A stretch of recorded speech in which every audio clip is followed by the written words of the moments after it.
Hey guys, in this video I'm going to be going over daggers for rogues and TBC. How good are they? Can you play daggers? Are they viable? Are they terrible? So let's get right into it. So starting off, daggers are quite good, but they are not better than swords. They're about 2% behind swords if we're talking about equivalent weapons.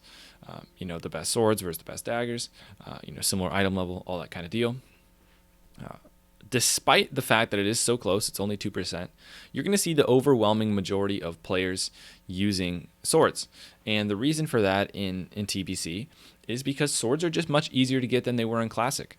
And, since they are the best option, and a lot of people are going to try and do as much damage as possible, and they're no longer facing issues like they did in Classic of struggling to get a hold of swords, you're going to see a lot of people, getting swords and focusing on swords in TBC. Another reason why you're going to see a lot of people going for swords is because Warglaves of Azzinoth are legendary swords from Illidan and Black Temple, and they're probably the coolest weapons in all of WoW. So obviously a lot of sword rogues are going to want to get those. Not only do they look cool, they are extremely powerful, and so a rogue with Warglaves is going to be doing more damage than a dagger rogue with the best daggers available at the time. So those are some big reasons why people are going to be playing swords.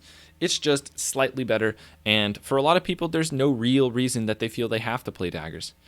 Now I will mention, combat daggers are 2% behind combat swords. Mutilate is going to be further behind, something around like 5%, and is especially going to struggle on AoE because they don't have Blade Flurry.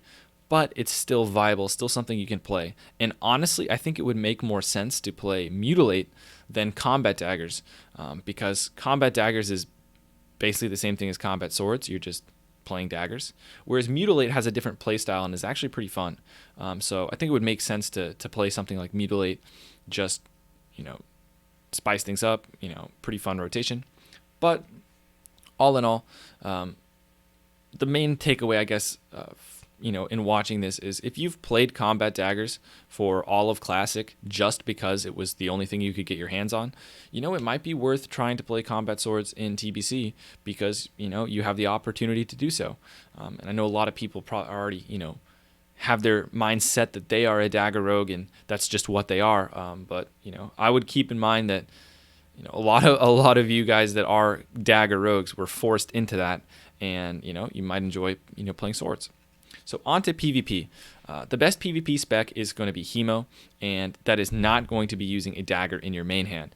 And it is just the best arena spec by far. It's better than any other spec, and it's not really close. So if you are going to be trying to climb an arena, the overwhelming majority of the time, you are going to be going with a slow main hand with high damage for Hemo. Now you can play Mutilate in Arena, and it does have its niche. It does more damage. It's really bursty, but it lacks mobility, and you don't have prep. So overall, it is definitely significantly weaker, but you can make it work. It can be fun, and there are comps where it can be good. And, I haven't mentioned a Shadow Step dagger build. I personally think Shadow Step daggers is not good in Arena because you just get so many less combo points than Hemo, and there's really not much you get in return. You just generate less combo points, and you struggle getting behind targets a lot. So those are going to be daggers in Arena. When it comes to Battlegrounds, I think that Mutilate is actually really good, and I think that Shadow Step daggers can actually be really good. And I would go as far as to say that I think that daggers are probably going to end up being better than just going with a Hemo build in Battlegrounds, because it can be really nice to finish people off, to burst people down. It's not like an evenly matched arena game where everyone's expecting you and ready for you to jump out, and it's a completely different environment in Battlegrounds. And I really have had a lot of success with daggers, both in the pre-patch and on the beta. So when it comes to World PvP, definitely something like Shadow Step daggers could still be good. Mutilate is decent. The only problem with Mutilate in World PvP is that, you just don't have prep. So in certain 1v1s, you're going to feel like you're missing prep, and you're like a shell of what you could be. and you can get kited pretty hard with no shadow step, no prep. So that's pretty much my overview of all the daggers, specs in PvE and PvP. I would play swords in PvE if you have no preference.